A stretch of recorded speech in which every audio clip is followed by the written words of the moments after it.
বিসমিল্লাহির রহমানির রহিম। কুল্লু নাফসিন যায়িকাতুল মাউত, সমস্ত নাফসের একদিন না একদিন অবশ্যই মৃত্যুর স্বাদ গ্রহণ করতে হবে। ওরে আমার যুবক, তুমি যখন কবরেতে তোমার রাখা হবে, তোমার সঙ্গে যে গাড়ি বাড়ি, ধন সম্পত্তি, আত্মীয় স্বজন, বন্ধু বান্ধবী তোমার সঙ্গে যাবে না। সেই সময় তোমাকে কিন্তু একা যেতে হবে। কবর নামা জায়গা এমন একটা জায়গা, ভয়ঙ্কর জায়গা, পোকা মাকড়ের জায়গা। এই কবর নামা জায়গা বড় ভয়ঙ্কর। আল্লাহ রাসূল সাল্লাল্লাহু আলাইহি ওয়াসাল্লাম তিনি বলেছেন, যে কবরেতে যে ছাড় পেয়ে গেল, আখিরাতে এবং ফুলসিরাতে সে মিজানে হাসরে সব জায়গায় সে ছাড় পেয়ে যাবে। এই কবর নামা জায়গায় কেউ যদি গ্রেফতার হয়ে যায়, সব হাসরে এবং মিজানে ফুলসিরাতে সব জায়গায় সে ধরা পড়ে যাবে। এই কবর নামা জায়গা এমন একটা জায়গা, এমন একটা জায়গা, কবর জায়গাটা তোমার সঙ্গে কিন্তু সেই কবরের মধ্যে কেউ যাবে না। এখন তুমি কোরআনের তো আয়াত, আল্লাহ পাক রব্বুল আলামিন তিনি তো জানিয়ে দিয়েছেন, সমস্ত মানুষের এবং যাদের আমি সৃষ্টি করেছি, যাদের আমি জীবন দান করেছি, অবশ্যই তাদের একদিন না একদিন মৃত্যুর স্বাদটা গ্রহণ করতে হবে। কোরআনের আয়াত আল্লাহ পাক রব্বুল আলামিন তিনি কিন্তু কোরআনে জানিয়ে দিয়েছেন, এই আয়াতটা কেউ অস্বীকার করতে পারবে না। বৌদ্ধ বলো, হিন্দু ভাইদের বলো, খ্রিস্টান বলো, ইহুদির বলো, এই আয়াতটা সকলে মেনে নিয়েছেন, যার জন্ম যার অবশ্যই মৃত্যু তার হতে হবে। এখন তুমি এই গাড়ি করছো, বাড়ি করছো, সব কিছু করছো, ঠিক আছে, কিন্তু তোমার সঙ্গে মাত্র দুটি জিনিস যাবে। কয়টি বললাম? দুটি জিনিস। এক নম্বর তোমার আমল ঈমান, আর যাবে তোমার সঙ্গে কি? তোমার গায়ে কিন্তু দামি কিন্তু জিনিস থাকবে না, একটা থাকবে আমল আর একটা থাকবে ঈমান। এই আমল আর ঈমান যদি তোমার সঙ্গে থাকে, তোমার কবরেতে কোনো ভয় লাগবে না। তাহলে কবর নামো জায়গা বড়ই ভয়ঙ্কর জায়গা।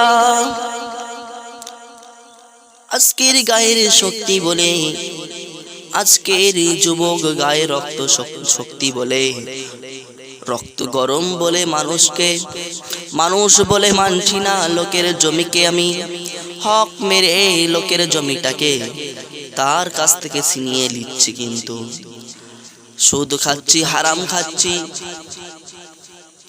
হালাল হারাম বেছে খাচ্ছি না, গরুর গালের মতন খাচ্ছি। আমাদের আদম আলাইহিস সালাম যখন জান্নাতে ছিলেন, আল্লাহ একটা গাছ দেখিয়ে বলেছিলেন, আদম ওই গাছের আশপাশে যাবে না।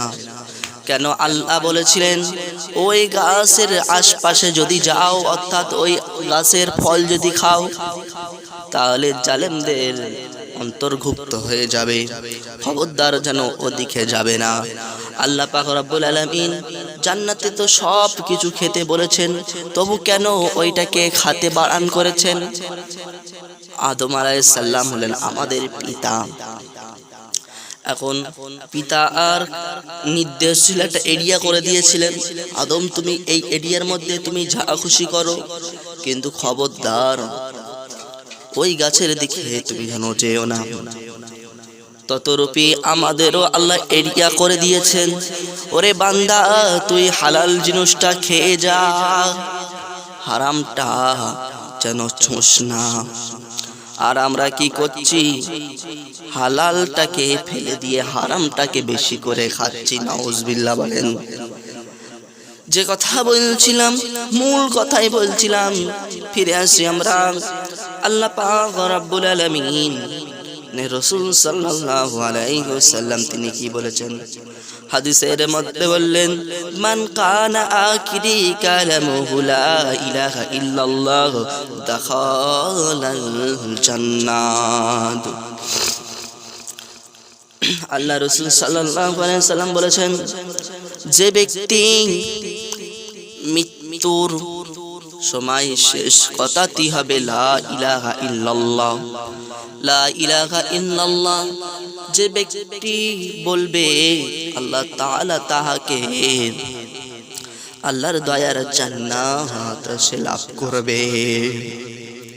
শেষ কথাটা হবে লা ইলাহা ইল্লাল্লাহ। রাসূল সাল্লাল্লাহু আলাইহি ওয়াসাল্লামের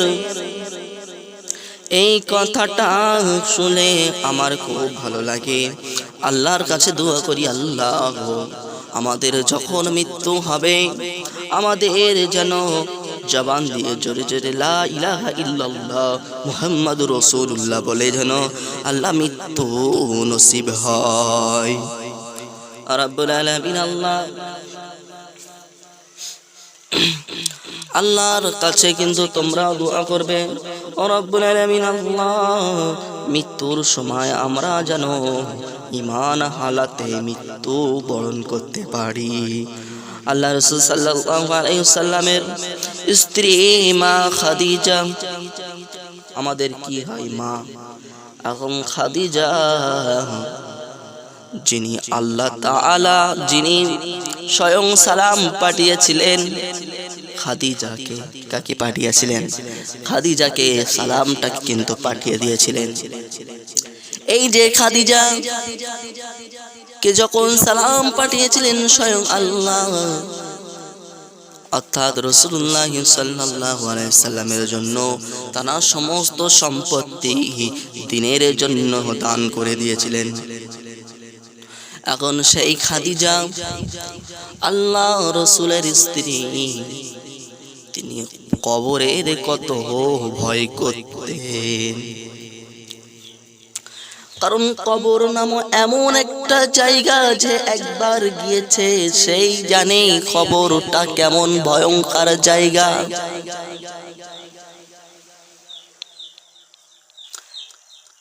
মা খাদিজা রাদিয়াল্লাহু তাআলা রাসূল সাল্লাল্লাহু আলাইহি ওয়াসাল্লামকে বলেছিলেন, ইয়া রাসূলুল্লাহ হুজুর, ইয়া হাবিবাল্লাহ হুজুর, আমি খাদিজা যখন দুনিয়া ছেড়ে চলে যাব, ইয়া রাসূলুল্লাহ হুজুর, ইয়া হাবিবাল্লাহ হুজুর, কবর নামা জায়গা তো বড় ভয়ঙ্কর।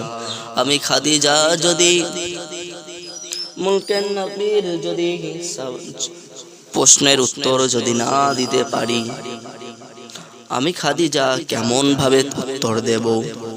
ইয়া রাসূলুল্লাহ হুজুর, ইয়া হাবিবাল্লাহ হুজুর, আপনার কাছে একটাই আবেদন, একটাই ফরিয়াদ করি, আমার প্রশ্নের উত্তরটা আপনি একটু দিয়ে দিও। যেখানে আল্লাহ স্বয়ং খাদিজাকে সালাম পাঠিয়েছেন, মা খাদিজাকে স্বয়ং সালামটাকে পাঠিয়েছেন, সেই খাদিজা কিন্তু বড় ভয় পায় কবরের। আজ আর আমরা দুনিয়ার মানুষ 2024 সালে যারা আমরা দুনিয়ায় বেঁচে রয়েছি, কবরের ভয় করি না রে বান্দা। ওরে আল্লাহর বান্দারা, জেনে রেখে দে, শুনে রেখে দে, কবরে যখন যাবি তখনই বুঝতে পারবি, তার আগে কিন্তু বুঝতে পারবি না। আজকের আলেম ওলামারা খালি বলে যায় নামাজ পড়ো, যাকাত দাও, হজ করো, নবীর সুন্নত তরিকায় তোমরা চলো, কোরআনের আইন মেনে চলো, আমরা তার উল্টোটাকে চলছি।